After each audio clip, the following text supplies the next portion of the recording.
கர்த்தருக்குள் பிரியமானவர்களே, July 28 Ellen G white அம்மையார் அவர்களுடைய மாரநாதா புத்தகம், பக்கம் 417. இன்றைய தியானத்திற்காக தெரிந்து கொள்ளப்பட்ட தலைப்பானது தேவனுடைய பிள்ளைகளுக்கு எதிராக எழும்பும் உலக மக்கள். வசனம் வெளிப்படுத்துதல் 12வது அதிகாரம் 17வது வசனம். அப்பொழுது வலு சர்ப்பமானது ஸ்திரீயின் மேல் கோபம் கொண்டு தேவனுடைய கற்பனைகளை கை கொள்ளுகிறவர்களும் இயேசு கிறிஸ்துவை குறித்து சாட்சியை உடையவர்களுமாகிய அவளுடைய சந்ததியான மற்றவர்களுடனே யுத்தம் பண்ண போயிற்று. நமது மக்கள் அவர்களை கவனித்து பார்க்கும் அளவிற்கு முக்கியத்துவமற்றவர்கள் என்று கருதப்படுவார்கள். ஆனால் ஒரு மாறுதல் உண்டாகும். கிறிஸ்தவ உலகம் இப்பொழுது சில பொது இயக்கங்களை ஏற்படுத்தி கொண்டிருக்கிறது.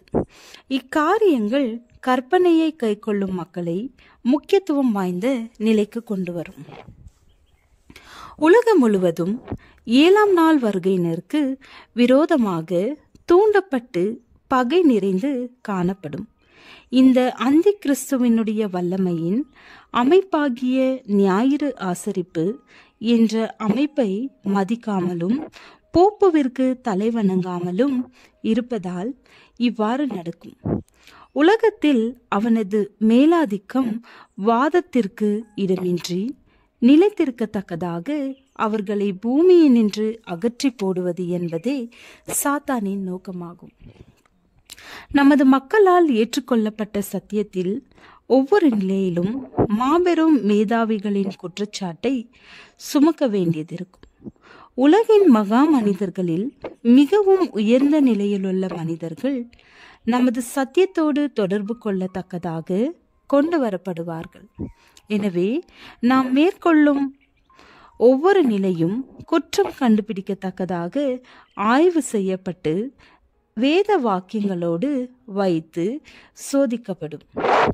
இப்பொழுது நம் மீது யாரும் அக்கறை காட்டாதது போல் தோன்றும். ஆனால் எப்பொழுதும் இப்படியே இருக்காது. நம்மை முன்னணிக்கு கொண்டு வரத்தக்கதாக இயக்கங்கள் வேலை செய்து கொண்டிருக்கின்றன. நமது சத்தியத்தின் ஆய்வுகள் வரலாற்று அறிஞர்களாலும் உலகின் மாபெரும் மனிதர்களாலும் அலசி ஆராயப்பட வேண்டியதிருக்குமானால் அதுவும் அவ்வாறு நடைபெறும். சத்தியம் என்ன என்பது குறித்து ஒவ்வொருவரும் தனித்தனியாக நமக்கு நாமே அறிந்திருக்க வேண்டும்.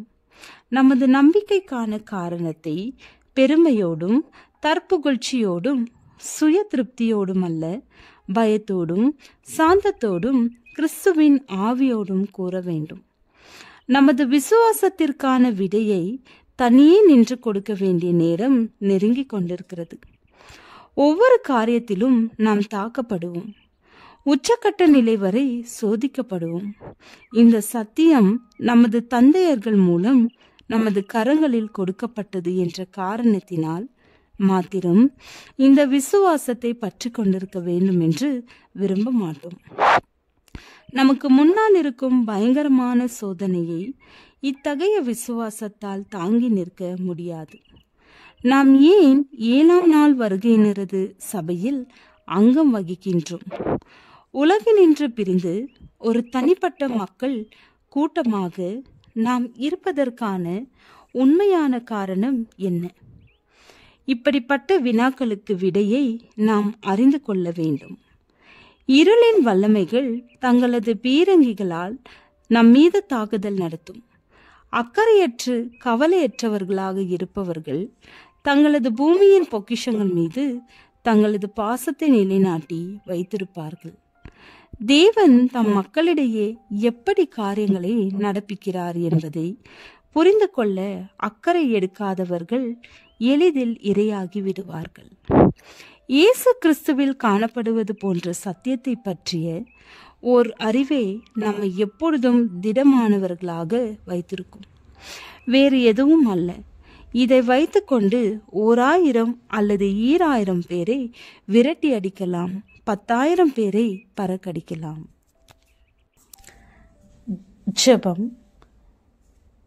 எல்லா மனுஷரோடும் சமாதானமாயிருக்க உதவி செய்தருளும். ஆமேன்.